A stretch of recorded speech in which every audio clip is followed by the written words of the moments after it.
கர்த்தருடைய நாமம் மகிமைப்படுவதாக. இந்த காலை வேளையிலும் தேவாதி தேவன் நம்மோடு கூட பேசும்படியாக ஒரு நிமிடம் கண்களை மூடி தலைகளை தாழ்த்தி, அப்பா உம்மை நன்றியோடு நாங்கள் துதிக்கிறோம். இந்த காலை வேளையில அப்பா என் ராஜாவின் சத்தத்தை கேட்கும்படியாக நாங்கள் வந்திருக்கிறோம் சுவாமி. அப்பா என் ஆவியானவர் எங்களோடு கூட இடைப்பட வேண்டுமாய் நாங்கள் செபிக்கிறோம். வெறும் வார்த்தை அல்ல, இது ஜீவனுள்ள வார்த்தைகளாய் கடந்து செல்லணும். என் தேவனுடைய சமூகத்திலிருந்து பரலோகத்திலிருந்து அப்பா கேட்கிற சத்தமாய் இது கடந்து வரணும். அப்பா அந்த வார்த்தைகள் அபிஷேகம் பண்ணப்பட்ட வார்த்தைகளாய், ஆண்டவரே அப்பா உயிர் பெற்ற வார்த்தைகளாய், அப்பா ஸ்தோத்திர கர்த்தாவே ஒவ்வொருத்தருடைய இருதயத்தையும் என் தகப்பன் தொட வேணுமாய் நாங்கள் ஜெபிக்கிறோம். அப்பா ஸ்தோத்திரம் ஆண்டவரே, என் ஆவியானவருடைய சத்தத்திற்கு ஒப்பு கொடுக்கிற சுவாமி, நீங்க பேசணும், நீங்க பேசணும். வெறும் வார்த்தையாய் வரக்கூடாது. என் ஆவியானவருடைய சத்தம் எங்களுடைய காதுகள்ல கேட்கணும். அப்பா நீங்க எங்களோடு கூட இடைப்படுங்க.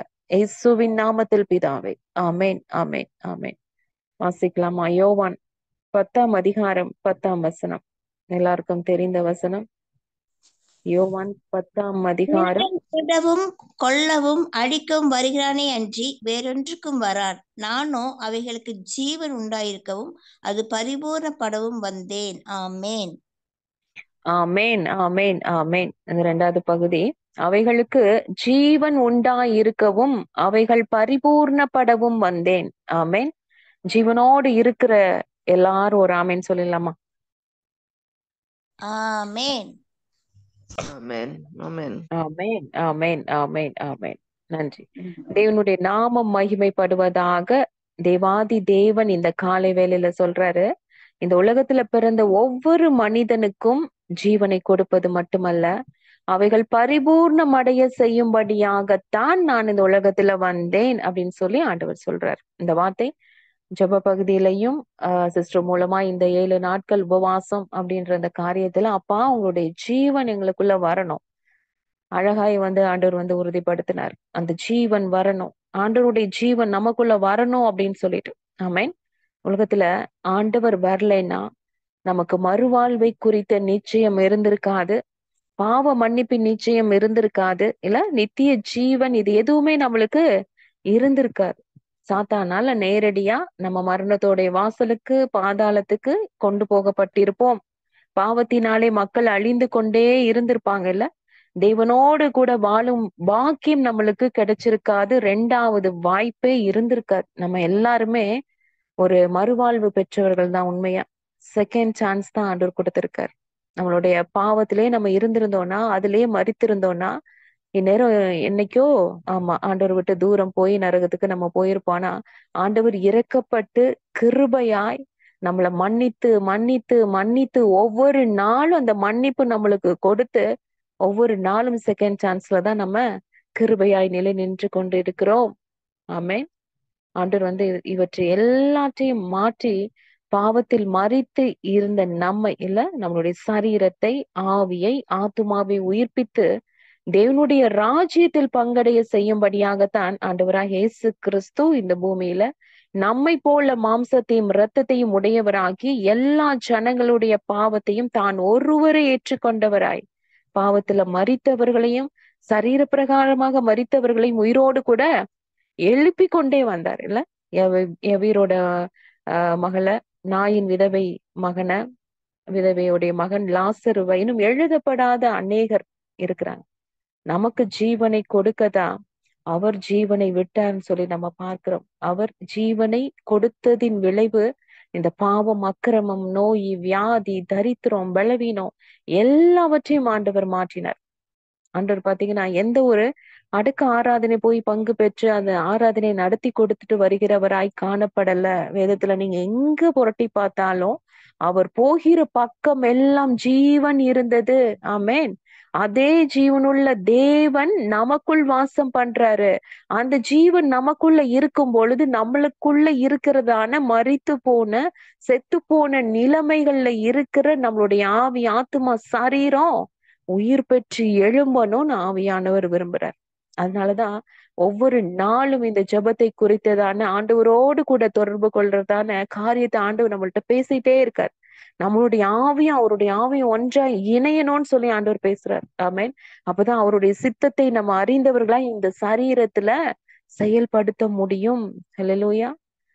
2 கொரிந்தியர் 1:9 பவுல் சொல்றாரு, நாங்கள் எங்கள் மேல் நம்பிக்கையா இராமல் மரித்தோரை எழுப்புகிற தேவன் மேல் நம்பிக்கையா இருக்கத்தக்கதாக. ஆமென். நான் எங்களை நம்பலப்பா.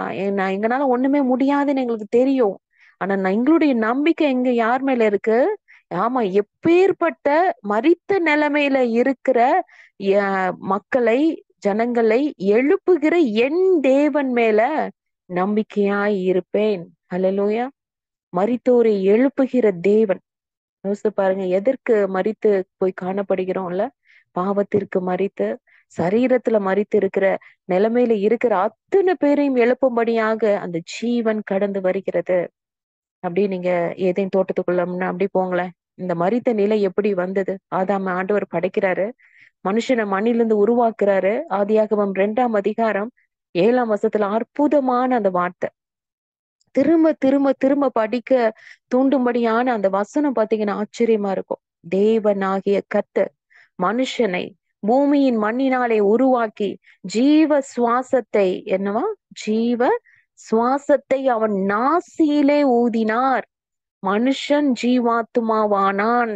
அவன் திரும்ப திரும்ப படிங்களேன். அதுல ஆவியானவர் எத்தனை ஒரு மறைவான ஒரு காரியத்தை, ரகசியத்தை அதுல வைத்திருக்கிறார் என்று.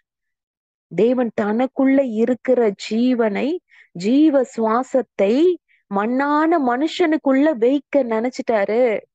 மனுஷனை படைச்சிட்டு அவனை என்னுடைய ஜீவனை அதை மனுஷனுக்குள்ள கடந்து போக பண்ணணும். ஜீவன்னா நம்மளுக்கு தெரியும், லைஃப் இல்ல.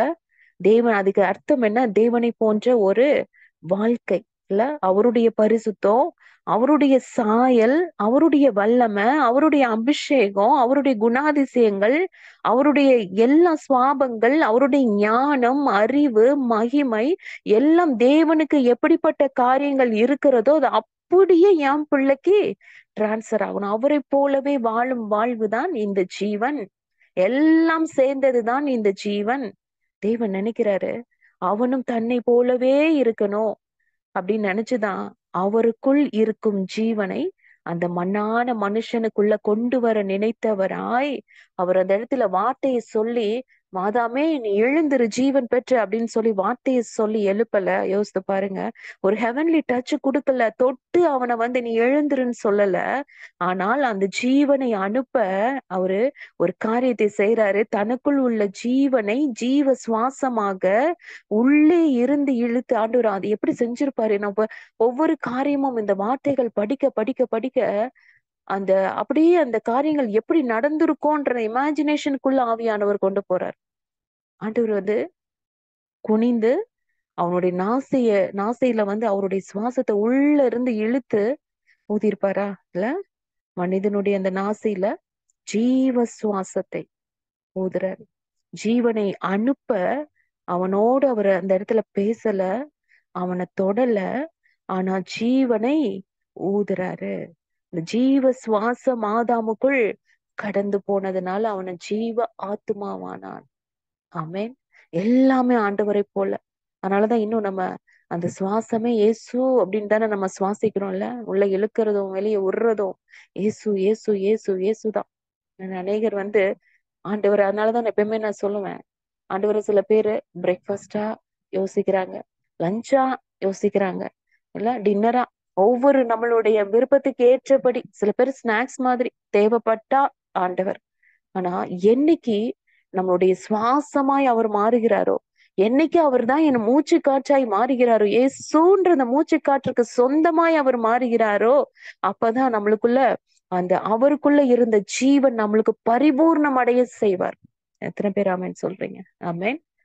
இந்த இடத்துல மனுஷன் ஜீவாத்மாவான லிவிங் பீயிங்கா மாறியாச்சு. இதுல வேற ஒரு டிரான்ஸ்லேஷன்ல சொல்லப்பட்டிருக்கு, அவன் பேசுகிற மனுஷன் ஆனான்னு சொல்லப்பட்டிருக்கு. அந்த ஜீவன் அவனுக்குள்ள கடந்து வந்ததும் அவன் எழுந்து உட்கார்ந்து பேச ஆரம்பித்தான்னு எழுதப்பட்டிருக்கு. அப்ப நீ யோசித்து பாருங்க, அவன் எழுந்து உட்கார்ந்துட்டான், யார்கிட்ட பேசியிருப்பான்? எழுந்த உடனே யார பார்த்திருப்பான்? ஆண்டவர் தானே இல்ல? எழுந்ததும் அவன் கண்ணு முழிச்சதும் முதல் அந்த உலகத்தை அவனை உலகத்துக்குள்ள அவன் என்டர் ஆகும் போது அவன் பார்த்தது, அவன் பேசுனது எல்லாமே ஆண்டவரை பார்த்துதான். ஆமே. இந்த ஜீவன் வந்ததும் தேவனிடத்துல பேசுறான். அப்புறம்தான் உலகத்துல போய் அவன் பேசுறான். அப்ப என்ன நடக்குது? சகலமும் அவனுக்கு கீழ்ப்படுகிறது. எல்லாருக்கும் புரிஞ்சிருக்கும்னு நினைக்கிறேன். அவனுக்குள்ள இருந்து தேவனுடைய ஜீவன் வெளிப்பட ஆரம்பித்தது. ஆமென். அவன் பேசுற ஒவ்வொரு வார்த்தையிலும் ஆண்டவருடைய ஜீவன் இருந்ததுனால மிருகங்களும் சரி, எல்லாம் இருந்த காரியங்கள் எல்லாத்துலயும் ஆமா அந்த வல்லமை வெளிப்பட்டுச்சு. ஜீவனுள்ள வார்த்தைகள் வெளிப்பட்டது. அவன் தான் பேர் வைக்கிறான். எல்லா காரியங்களும் நிறைவாய் நடந்தது. ஆமென். கொஞ்ச நாட்கள் எப்படி போச்சு? நல்லா போச்சா? ஒரு நாள் என்ன நடந்தது? பாவம் செய்ய ஆரம்பிச்சாச்சு. பாவம் உள்ள வந்துருச்சு.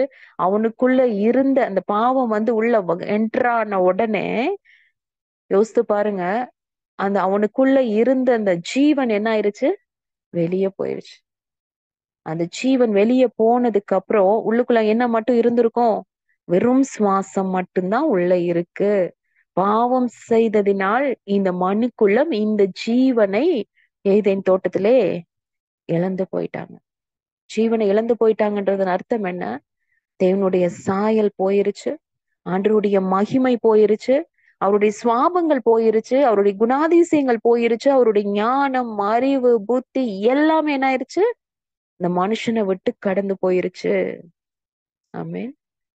அப்ப பிதாவானவர் பாக்குறாரு, இந்த மனுஷனை நம்மை போலவே நம்மை போலவே இந்த ஜீவனை பெற்ற ஒரு மனிதனாய் நான் படைத்தேனே, திரும்பவும் இந்த ஜீவனை இவர்களுக்குள்ள கொண்டு வரணும்னா என்ன பண்ணணும்? ஆமா, திரும்பவுமாய் அந்த ஜீவன் இவர்களுக்குள்ள கடந்து வர செய்யணும். அதை இழந்து போகாதபடி திரும்ப ஜீவனை நம்ம கொடுக்கணும், ரெஸ்டோர் பண்ணணும். அப்படிங்கிறதுக்காக தான் அந்த ஜீவனை கொடுப்பதற்காகவே தன்னுடைய சொந்த குமாரனாகிய இயேசு கிறிஸ்துவுக்குள் பிதாவாகிய தேவனுடைய ஜீவனை வைத்து இயேசுவானவர் பரலோகத்திலிருந்து பூமிக்கு இறங்கி வரார். ஆமென். ஆமென். பிதாவிற்குள் இருந்த அதே ஜீவனோடு அவர் என்றாகிறார். யோவான் 1:4 இதை வாசிக்கிறோம்ல. அவருக்குள் ஜீவன் இருந்தது. அந்த ஜீவன் மனுஷருக்கு ஒளியாய் இருந்தது. ஆமென். நமக்கு அந்த இழந்து போன ஜீவனை கொடுக்க தேவாதி தேவன் இறங்கி வர்றாரு. விட்டுருக்கலாம்ல ஆண்டவர்? இருக்கட்டும், அவங்க வெறும் சுவாசத்தோட வாழ்ந்து எல்லாம் மரித்து போய் மண்ணோட மண்ணா போகட்டும், சாத்தானுடைய நரகத்துக்கு போகட்டும் அப்படின்னு சொல்லி ஆண்டவர் விட்டுருக்கலாமே. திரும்பவுமாய் இந்த ஜீவனை இழந்து போகாதபடி ஆண்டவருக்குள்ள இருந்த அந்த பரிபூர்ண ஜீவன் நமக்குள்ள வந்து கடந்து வந்து நம்மையும் அவரை போல மறுபடியுமாய் மாற்றி அவரோடு கூட உட்கார வைக்கணும். எத்தனை அன்பு இல்ல? இதெல்லாம் நினைக்கும் போது ஆண்டவருடைய அன்புக்கு நிகர் ஒன்றுமே இல்லை. ஆதாமுக்குள் இருந்த ஜீவன் பாவம் செய்ததால் வெளியே வந்தது இல்ல, அதை தொடர்ந்து வந்த நமக்குள்ளேயும் இந்த பாவம்.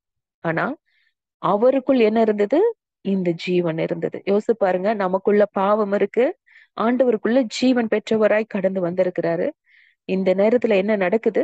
பிதாவானவர் நம்மேல் இருந்த பாவத்தை அப்படி டிரான்ஸ்ஃபர் பண்றாரு இயேசுவானவர் மேல. இயேசுவானவர்கிட்ட வைத்துட்டு அவருக்குள் இருந்த ஜீவனை நமக்கு தந்துட்டார் சிலுவையின் மூலமாய். ஆமென். எத்தனை எத்தனை எத்தனை எத்தனை அன்பு! எல்லா பாவமும் அவர் ஏற்றுக்கொண்டார். அந்த பாவம் அத்தனையும் மனுக்குள்ள செய்த அத்தனை பாதாம்ல இருந்து இப்ப வரைக்கும் நம்ம செஞ்ச அத்தனை பாவத்தையும் அவர் ஏற்றுக்கொண்டு பாவம் அறியாத அவருக்குள்ள இருந்த அந்த ஜீவன், பிதாவின் ஜீவன் இல்ல, நமக்குள்ள கடந்து வரும்படியாக தேவன் கிருபை செய்திருக்கிறார். அதனாலதான் நம்ம இப்ப ஜீவனோடு உட்கார்ந்து இருக்கிறோம். ஆமென். ஒரு பாடல் வரி அழகா இருக்கும். எந்த அனைத்து தீமையும் உம்மேல் வந்ததால் உந்தன் அனைத்து நன்மையும் என் மேல் வந்ததே. எந்த அனைத்து தீமையும் உம்மேல் வந்ததால் உந்தன் அனைத்து நன்மையும் என் மேல் வந்ததே. உந்தன் அன்பு பெரியதே, உந்தன் அன்பு பெரியதே, உந்தன் அன்பு பெரியதே, உந்தன் அன்பு பெரியதே, ஈடு இணையற்றதே. உந்தன் கிருபை பெரியதே, உந்தன் கிருபை பெரியதே, உந்தன் கிருபை பெரியதே, உந்தன் கிருபை பெரியதே. கிருபையான இயேசுவே, நல்லவர் நீர், மிகவும் நல்லவர் நீர், நல்லவர் நீர், நன்மைகள் செய்பவர் நீர், நல்லவர் நீர், மிகவும் நல்லவர் நீர், நல்லவர் நீர், நன்மைகள் செய்பவர் நீர். ஆமென். எப்பேற்பட்ட ஒரு அன்பு பாருங்க ஆண்டவருக்கு நம்ம மேல. எல்லாவற்றையும் அவர் ஏற்றுக்கொண்டு அவருக்குள்ள இருந்த ஜீவனை நமக்குள்ள கொண்டு வந்துட்டார். மனுக்குலத்தின் பாவத்தை தன்மேல் ஏற்றுக்கொண்டு ஜீவனை கொடுத்து மறுபடியுமாய் அவரோடு இணைக்கும்படியாக அந்த ஜீவனை, அதாவது அவருடைய மகிமையை, அவருடைய பரிசுத்தத்தை, அவருடைய ஞானத்தை, அவருடைய அறிவை, அவருடைய சுவாபத்தை, அவருடைய தேவ சாயலை அனைத்தையும் நமக்கு கொடுத்துட்டார். ஆமென். இப்ப என்ன நடக்குது? ஆதாமுக்குள் ஜீவன் வர யோசிச்சு பாருங்க, அவனை தொடல, பேசல, அந்த ஜீவ சுவாசத்தை ஊதினார், அவன் ஜீவாத்துமாவானான்னு சொல்லி நம்ம பாக்குறோம் இல்ல. இப்போ தேவாதி தேவன் நமக்காய் மரித்து ஜீவனை கொடுத்து 3ஆம் நாள் உயிர்த்தெழுந்து சீஷர்களுக்கு காட்சி அளிக்கிறார். அப்ப என்ன செய்யறாருன்னு பாருங்க. யோவான் 20ஆம் அதிகாரம் 22ஆம் வசனத்துல அவர்கள் மேல் ஊதி பரிசுத்த ஆவியை பெற்றுக்கொள்ளுங்கள் அப்படின்னு ஆண்டவர் சொல்றார். ஆமென். இந்த இடத்துல ஜீவ சுவாசத்தை ஊதுகிறார். அங்க ஆதாமுக்கு டைரக்டா கிடைச்சது. இவங்க காத்திருந்து இந்த காரியத்தை பெற்றுக்கொண்டார்கள். ஜீவ சுவாசம் நமக்குள்ள வந்த பின்னாடி நம்ம எப்படி மாறுறோம்? அப்போஸ்தலர் 2ஆம் அதிகாரத்துல நம்ம சம்பவம் எல்லாருக்கும் தெரியும். அங்க இருந்த அத்தனை பேரும் புதிதாய் தேவனுடைய ஆவியை பெற்றவர்களாய் ஜீவ ஆத்துமாவாய் மாறினாங்க. அப்ப அவர்களுக்குள்ள என்ன கடந்து வந்தது? அவருடைய சாயல், அவருடைய பரிசுத்தம், அவருடைய சுவாபம், அவருடைய ஞானம், அறிவு, அபிஷேகம், வல்லமை, வரங்கள், பலன் இல்ல, எல்லாம் அவரை போலவே வாழும்படியான ஜீவன் அவர்களுக்குள் கடந்து வந்தது. ஆமென். இந்த அப்போஸ்தலர்களுக்கு பரலோகத்திலிருந்து ஜீவ காற்று இறங்கி வந்தோடனே அவர்கள் அந்நிய பாஷையில பேச ஆரம்பிக்கிறாங்க. அந்நிய பாஷையில பேசுறது தேவனோடு ரகசியங்களை பேசுவது. ஆமென். இது அப்படியே ஏதேன் தோட்டத்துல என்ன நடந்ததோ அது இந்த நாட்கள்ல ஆண்டவர் அற்புதமாய் உறுதிப்படுத்தி காண்பிக்கிறார். இந்த ஜீவ சுவாசம் உள்ளே வந்ததும் ஆதாம் தேவனோடு எழுந்து உட்கார்ந்து பேசினது போல இந்த ஜீவ காற்று உள்ளே வந்ததும் அப்போஸ்தலர்கள் என்ன பண்றாங்க? முதலாவது அந்நிய பாஷையில தேவனோடு பேச ஆரம்பிக்கிறாங்க. முதலாக தேவனோடு பேசிட்டு தான் பின்னாடி உலகத்துல பேச அவங்க ஊழியம் செய்ய கடந்து போறாங்க. அதை அப்படி செய்ததுனாலதான் அங்க என்ன நடந்தது? ஆதாமுக்கு எப்படி அந்த வார்த்தைகள் ஜீவ வார்த்தைகளாய் சர்வமும் கீழ்ப்படிந்ததோ அதே போல இவர்கள் ஆண்டவர்கிட்ட இருந்த அந்த ஆவியை ஆண்டவர் ஊதுறாரு. அந்த ஆவியை பெற்று கொண்டவர்களாய் இல்ல அந்த உலகத்துல கடந்து போகும் பொழுது ஒரு பெரிய எழுப்புதல் அக்கினி உலகத்துல பரவ ஆரம்பித்தது. ஆமென். எருசலேமிலும் சமாரியாவிலும் யூதேயாவிலும் பூமியின் கடைசி பரியந்தமும் அந்த ஜீவ வார்த்தைகள் கடந்து சென்றது. அதனாலதான் ஆவியானவர் நம்மிடையே எதிர்பார்க்கிறார். நமக்குள்ள அந்த ஜீவ சுவாசம் இருக்குது. தேவனோடு பேசிட்டு நீ உலகத்திட்ட நீ போய் பேசும் பொழுது நிச்சயமாகவே அந்த வார்த்தைகள் அக்கினியான வார்த்தைகளாய் வரும். மிகப்பெரிய ஒரு அசைவு தேசத்துல உண்டாகும் ஆண்டவர் பேசுறார். ஆமென். நம்ம சாதாரணமா எழுந்து ஆண்டவரோடு பேசுறதை விட்டுட்டு டைரக்டா நம்ம உலகத்துக்கு கடந்து போனோம்னா நம்மளுடைய காரியம் எப்படிப்பட்டதா இருக்கும்? நம்மளுக்கே அது உணர்வு இருக்கும் கண்டிப்பா. அன்னைக்கு நம்ம ஜெபிக்கல, ஆண்டவரோடு நம்ம பேசல, ஆண்டவருடைய இருந்து அந்த ஜீவனை பெற்றுக்கொண்டு நம்ம கடந்து போகல அப்படின்னா நம்ம உலகத்துல காரியத்துல ஜெயிக்க முடியாது. எந்த ஒரு காரியத்தையும் நம்ம செய்ய முடியாது இல்ல. ஆதாம் தேவன் அளித்த அந்த பாஷையோடு தேவனோடு பேசினா. அப்போஸ்தலர்கள் ஆவியானவர் மூலம் இல்ல அந்த ஜீவ சுவாசத்தை பெற்றுக்கொண்ட அந்த காரியத்தோடு அந்நிய பாஷையில ஆண்டவரோடு பேசுறாங்க. 4000 வருஷம் பரலோகம் காத்திருந்ததுனால பலத்த காற்றாய் ஜீவனை அனுப்பினார் பிதாவானவர். ஆமென். புரிந்து கொள்ள நம்ம எந்த அளவிற்கு நம்ம இன்றைய நாட்கள் எதற்காக ஆண்டவர் சொல்றாரு தெரியல. அந்நிய பாஷையில நம்ம பேசி ஜெபிக்கிறோமோ அந்த அளவிற்கு நம்மளுடைய வார்த்தைகள் ஜீவனுள்ள வார்த்தைகளாய் ஜீவ வாழ்வு, ஜீவ ஓட்டம் நமக்குள்ள இருந்து வெளிப்பட ஆரம்பிக்கும்.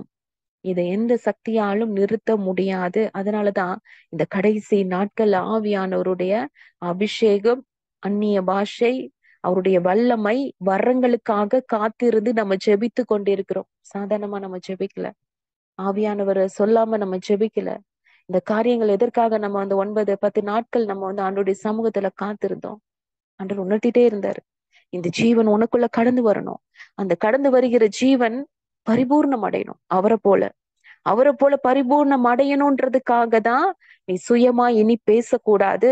தேவனுடைய வார்த்தைகள் உன்னிலிருந்து வெளிப்படணும் என்பதற்காக தான் இந்த ஜெபங்களை ஆண்டவர் செய்யும்படியாக நம்மோடு கூட பேசிக்கொண்டிருக்கிறார். இன்னும் பேசிட்டே தான் இருக்கிறார் இந்த வார்த்தைகளை. ஏசாயா 28:11 ஆண்டவர் சொல்ற பரியாச உதடுகளினாலும் அந்நிய பாஷையினாலும் இந்த ஜனங்களோட பேசுவார். இதுவே நீங்கள் இளைத்தவனை இளைப்பாற பண்ணும் இளைப்பாறுதல். இதுதான் ஆறுதல் சொன்னாலும் அவங்க கேட்க மாட்டுறாங்க இல்ல. அந்நிய பாஷையினாலே நம்ம நினைக்கிறோம் ஏதோ ஒரு வளர்ற காரியமா இருக்குதோ, இது மற்றவங்க என்ன நினைப்பாங்க, என்ன நம்ம இப்படி பேசினா என்ன நடக்கும், என்ன மற்றவர்கள் சிரிப்பாங்களே இல்ல அப்படின்னு நம்ம நினைக்கலாம்னா, இது இன்னொரு மொழிபெயர்ப்புல கொடுக்கப்பட்டிருக்கு.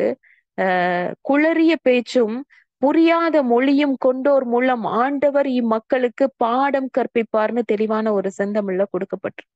இந்த பரியாச உதட எப்படி சொல்றாங்க அந்நிய பாஷைனா, குளறிய பேச்சு அப்படிதான் இருக்கும். இதற்குள்ளதான் ஜீவனை ஆண்டவர் வைத்திருக்கிறார். பேச பேச பேசதான் இது ஜீவ வார்த்தைகளாய் ஜீவ வாழ்க்கைக்குள்ள ஜீவ ஓட்டம், ஜீவ நீரூற்று, ஜீவ தண்ணீர் நம்மகிட்ட இருந்து புறப்படும் ஆண்டவர் சொல்றார். அநேக நேரத்துல நம்ம பெற்றுக்கொண்டத சின்ன வயசுலயே அதை பெற்றுக்கொண்டிருப்போம். அபிஷேகம், அந்நிய பாஷை எல்லாமே பெற்றுக்கொண்டிருப்போம். அதை அப்படியே விட்டுருப்போம். அதை பேசுறதுக்கு நம்மளுக்கு நேரம் இருக்காது. மற்றவங்க என்ன நினைப்பாங்கன்னு நினைச்சு பேசாம இருப்போம். ஆனா பெற்றுக்கொண்டதை பேசாமல் இருக்கக்கூடாது. நம்ம ஒரு காரியத்தை நம்ம கேட்கிறோம்னா, நம்ம ஏதாவது ஒண்ணு நம்மளுடைய பாஷையில நீங்க பேசாம ஒரு நாள் முழுக்க இருந்து பாருங்களேன், செய்கையிலே பேசி பாருங்களேன், என்ன நடக்கும்ல. எவ்வளவு ஒரு எத்தனை காரியங்களை நம்ம இழந்து போய் விடுவோம். யோசித்து பாருங்க. நம்ம பிள்ளைங்களை பார்த்து சில காரியத்தை சொல்லுவோம், வாயை திறந்து பேசு, கேளு, கேட்கணும், பேசணும் இல்ல. அப்பதான் நம்மளுக்கு புரியும், அந்த காரியத்தை நம்ம செஞ்சு கொடுப்போம். அதத்தான் ஆண்டவர் சொல்றாரு, நீ பரலோக பாஷையில பேசு. அநேக நேரத்துல ஆண்டவர் நம்மளுக்கு பதில் கொடுக்கணும்னா, நம்ம பரலோக பாஷையில பேச பேச பேச பேச பரலோகத்துல இருந்து நம்மளுக்கு பதில் வரும்னு ஆண்டவர் சொல்றாரு. ஆண்டவர் எதற்காக இந்த டாபிக் அப்படியே எங்கேயோ கொண்டு போயிட்டு இருக்காரு. அதனால நம்ம ஆண்டவருடைய சமூகத்துல அமர்ந்து அதிக நேரம் மணி கணக்குல ஆண்டவரோடு ரகசியங்களை பேசணும், அந்நிய பாஷையை பேசணும். ஏன்னா அவருடைய ஜீவன் நமக்குள்ள கடந்து வந்தாயிற்று. பரிசுத்த ஆவியானவர் நமக்குள்ள இருக்கிறாரு, ஊதப்பட்டாரு, நம்மளுக்குள்ள வாசம் பண்ணுகிறாரு, எல்லாம் நம்மளுக்கு தெரியும். நம்ம அந்த பரலோக பாஷையில நம்ம பேச பேச தேவனோட முதலாவது பேசுற காரியம் என்ன? பரலோக பாஷை. அவரோடு பேசிட்டு, அவரோடு அதிக நேரம் நம்ம பேசிட்டு, கண்டினியூஸா ரிப்பீட்டா பேசிட்டு, அதுக்கப்புறம் நீங்க உலகத்துக்குள்ள கடந்து போங்களேன். நிச்சயமாய் உங்களுடைய ஜெபம் அங்க பரலோகத்துல டைரக்டா ரீச் ஆகும். நம்ம நார்மலா நம்ம லாங்குவேஜ்ல பேசி அந்த காரியத்தை பெற்றுக்கொள்வதற்கும், நீங்க அந்நிய பாஷையில அதிக நேரம் தேவனோடு பேசிட்டு, ஆமா அந்த காரியம் சீக்கிரமாய் நம்மளுக்கு நடக்கும். அது மட்டும் இல்ல, அதுக்கப்புறம் நீங்க உலகத்துக்குள்ள போகும்போது உங்களுடைய வார்த்தைகள்ல ஜீவன் இருக்கும். ஆமென். அதுதான் சங்கீதத்துல 16:11 ஆண்டவர் சொல்றாரு, அவருக்குள்ள இருந்த ஜீவன் நமக்குள்ள கடந்து வரும்போது தாவீது சொல்றாரு, ஜீவ மார்க்கத்தை எனக்கு தெரியப்படுத்துவீர். உம்முடைய சமூகத்தில் பரிபூர்ண ஆனந்தமும் உம்முடைய வலது பாரசத்தில் நித்திய பேரின்பமும் உண்டு. ஜீவ மார்க்கம் நமக்குள்ள ஆண்டவர் வைக்கிறார். இது கரெக்டான பாதை, நீ போறது கரெக்ட். அப்பதான் ஆண்டவருடைய சத்தம் கேட்கும். அந்த ஜீவனுக்குள்ள நம்ம கடந்து வரும் பொழுதுதான் தேவனோடு இருக்கிறோம் என்ற உணர்வு நம்மளுக்குள்ள இருக்கும். ஆமே. விழுந்து போன எலும்புகள் எல்லாம் அப்பதான் உயிரடையும். அநேக நேரத்துல நம்மளுடைய காரியங்கள் செத்து போன மாதிரி இருக்குல்ல, எழும்ப முடியல. ஆண்டவருக்காக செய்யணும்னு நினைக்கிறோம், செய்ய முடியல.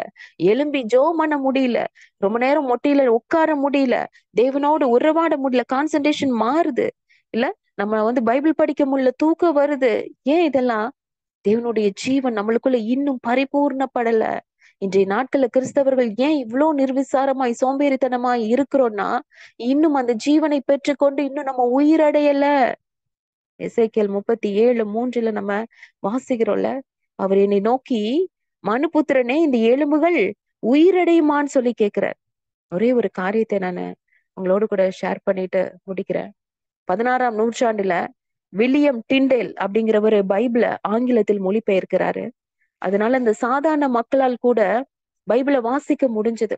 ரோமன் கத்தோலிக்க அந்த குருமார்கள் கோபத்துல என்ன பண்ணாங்கன்னா அந்த டிண்டேல கொன்றுட்டாங்க, சாகடிச்சிட்டாங்க. ஆனா தைரியம் உள்ள சில ஆட்கள் பைபிளை இன்னும் சில மொழிகள்ல தொடர்ந்து மொழிபெயர்த்து கொண்டே இருந்தாங்க. அதனால அநேகம் பேர் கடவுளுடைய வார்த்தையை வாசிக்க முடிந்தது. அதற்கு பின்னாடி சார்லஸ் ரசல் அப்படிங்கிறவரு அவருடைய நண்பர்கள் பைபிள் சத்தியங்களை மறுபடியும் வெளிச்சத்துக்கு கொண்டு வர கடினமாய் முயற்சி செய்ய ஆரம்பிக்கும் போது இது எப்படி பட்ட ஒரு காரியத்துக்கு ஒப்பிட்டு சொல்றாங்கன்னா, எலும்புகள் மேல அப்படி தசை நான்களும் சதைகளும் வந்தது போல இருந்ததாம். இந்த பரலோக நம்பிக்கையுள்ள கிறிஸ்தவர்கள் எப்படி படிப்படியாக உயிர் அடைந்தார்கள், பல நூற்றாண்டுகளாக இறந்த நிலையில் இருந்த பிறகு எலும்புகள் ஒன்றோடு ஒன்று உரசி கொள்ளக்கூடிய சத்தம் கேட்டது போல. அதாவது ஆண்டவர் மீது பயம் உள்ளவர்கள் உண்மையான ஜெபத்தின் மூலம் ஒரு உரசல் அந்த இடத்துல ஆரம்பிச்சது. ரொம்ப நாட்களா வேதாகமம் இல்ல, ரொம்ப நாட்களா இந்த காரியங்கள் ஆண்டவருடைய வார்த்தைகள் கொடுக்கப்படல. ஆனா இந்த ஒவ்வொரு அங்கங்க ஆண்டவர் எழுப்பி விடுகிற தேவ மனிதர்கள் மூலமாய் அந்த எலும்புகளுக்குள்ள உரசுற சத்தம், அதுகளுக்கு மேல ஒரு ஒரு சதை அப்படின்னா தசை நார்கள் எல்லாம் உருவாகிற ஒரு காரியங்கள் நடக்க ஆரம்பிக்கிறது. நல்மனதுள்ள ஜனங்கள் பைபிள் சத்தியங்களை புரிந்து கொள்ள அந்த நாட்கள்ல சியோனின் காவற் கோபுரம் அப்படிங்கிற ஒரு பத்திரிக்கை மற்ற பிரசுரங்கள் எல்லாம் ஹெல்ப் பண்ணுச்சான். அதனால அவர்கள் பரலோக நம்பிக்கையுள்ள கடவுளுடைய ஊழியர்களோடு சேர்ந்து ஆண்டவருக்காய் செயல்பட ஆரம்பிச்சாங்க. 1900 அந்த ஆண்டுல ஆரம்பத்துல போட்டோ டிராமா ஆஃப் கிரியேஷன் அப்படிங்கிற ஒரு படம் நிறைவேறி தீர்ந்த ரகசியம் என்ற ஒரு ஆங்கில புத்தகமும் ஆண்டவருடைய பிள்ளைங்களை இன்னும் பலப்படுத்துச்சான். அப்பதான் இந்த இசைக்கேல் 37:10 அவர்கள் எழுந்து நிற்பதற்கு கடவுள் குறித்திருந்த நேரம் வந்தது. ஆமென். ஒவ்வொரு காரியமும் நம்ம வேதத்துல இருந்த காரியங்கள் அப்படியே நிறைவேறி கொண்டிருந்த எழுந்து நிற்கும்படியான ஒரு உருப்பெற்று செத்து போன நிலைமையில இருந்த இந்த கிறிஸ்தவ மார்க்கம் ஜீவ மார்க்கம் திரும்பவும் உயிர் பெற்று எழும்படியான காரியத்தை ஆண்டவர் அன்றைய நாட்கள்ல செய்தார். எசேக்கியேல் தீர்க்க தரிசியோட தீர்க்க தரிசனம் அன்றைய நாட்கள்ல நிறைவேறி உருவாகி கொண்டிருக்கிறது இருந்தது.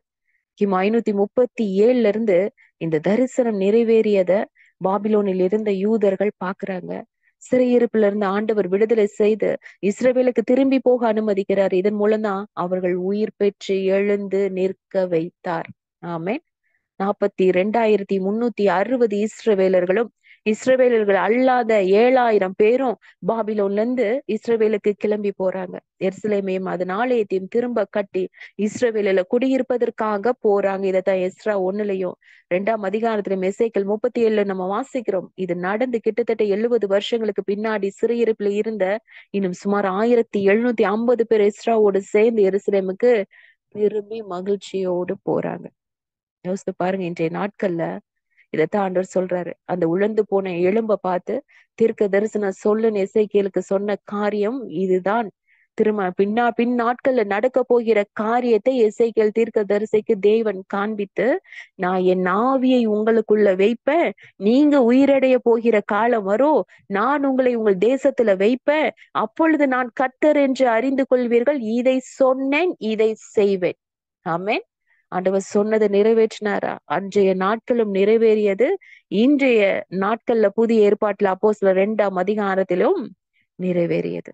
ஆமென். இன்றைய நாட்கள்ல உயிரற்று கிடைக்கிற எலும்புகளாய் கிடைக்கிற நம்மளுடைய செத்த நிலைமைகள் மாறணும்னு ஆண்டவர் இவ்வளோ காரியங்கள் பேசுறார். ஆமென். சர்தை சபையை பார்த்து வெளிப்படுத்தல இருக்குல்ல, 3ஆம் அதிகாரத்துல வாசித்து பாருங்க 1-2. நீ உயிர் உள்ளவன் என்று பெயர் பெற்றிருந்தும் செத்தவனாய் இருக்கிறாய்.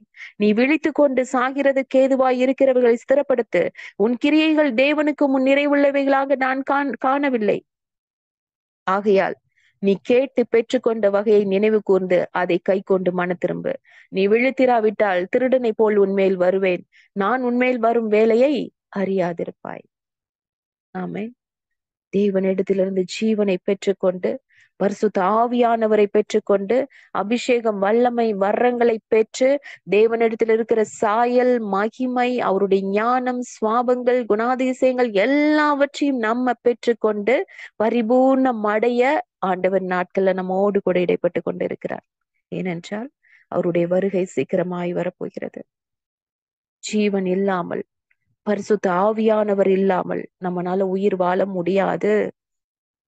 நம்ம வாழ்ந்துட்டு இருக்கிறோம், ஆவியானவர் இல்ல, அந்த அபிஷேகம் இல்ல, வல்லமை இல்ல அப்படின்னா நம்ம உயிருள்ளவன் என்று பெயர் பெற்றிருந்தும் நம்ம செத்தவர்கள் தான்.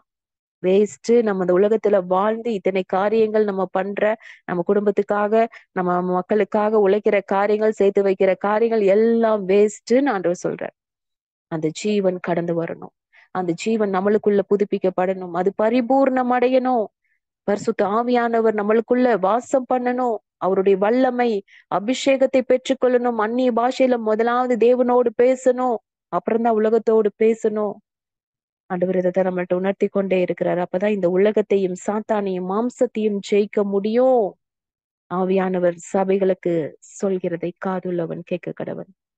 ஜெயம் கொள்கிறவர்களுக்கு ஆண்டவர் என்ன தருவாரா? வெண்வஸ்திரம் தரிப்பிக்கப்பட்டு அவரோடு கூட நடக்கும்படியாக ஒரு கிருபை.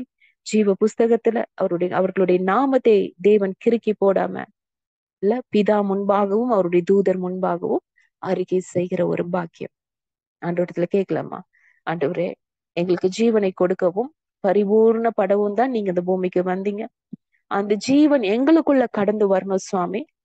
நாசையில ஊதுன ஆதாமுக்கு நீங்க ஊதுனீங்கப்பா, அதே மாதிரி இன்றைக்கு எங்களுடைய நாசையில அந்த ஜீவன் கடந்து போகட்டும். நாங்கள் ஜீவ ஆத்மாவாய் மாறி தேவனோடு பேசுகிற அந்த அனுபவம், அந்த பரலோக பாஷையை எங்களுக்கு கொடுத்து முதலாவது தேவனோடு நாங்கள் அதிக நேரம் நாங்க பேசிட்டு அதுக்கப்புறம் நாங்கள் உலகத்துக்குள்ள கடந்து போகணும். எங்க மேல அந்த ஜீவன் நிறைவா இருக்கணும். நாங்க உங்களை போல மாறணும். நாங்கள் பரிபூர்ணப்படணும் சுவாமி. அப்பதான் எங்களுக்கு பரலோக ராஜ்யம் எங்களுக்கு சொந்தமாகும். அந்த இடத்துல கேட்கலாமா?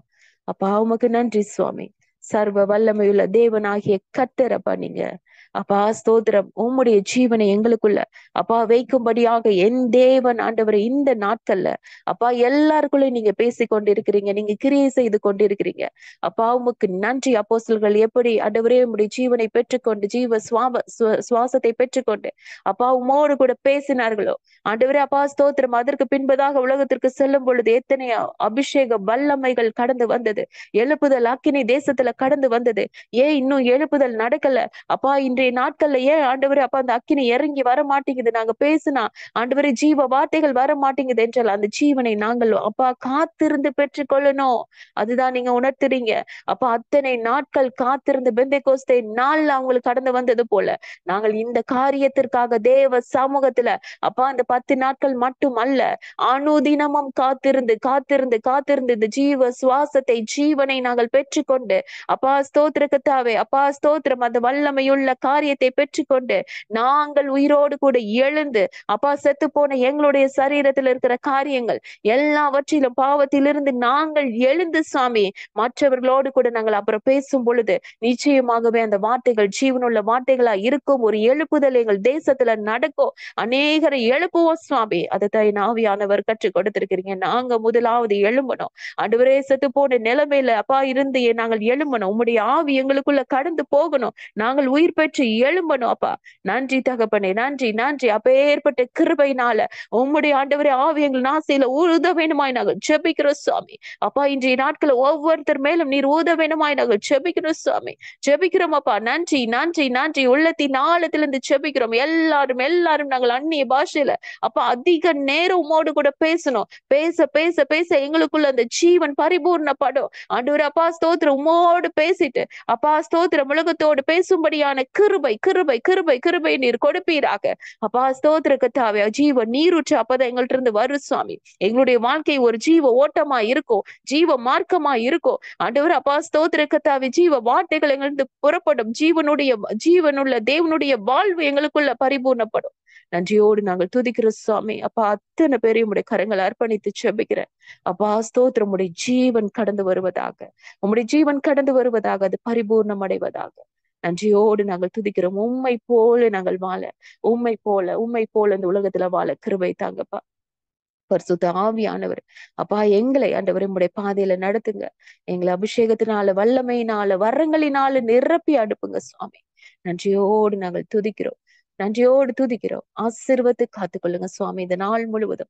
ஆண்டவரே அப்பா எங்களை வழி நடத்துங்க. உம்முடைய ஜீவனோடு கூட அப்பா ஸ்தோத்திரம் ஆண்டவரே வாழும்படியான கிருபையை கொடுங்க அப்பா.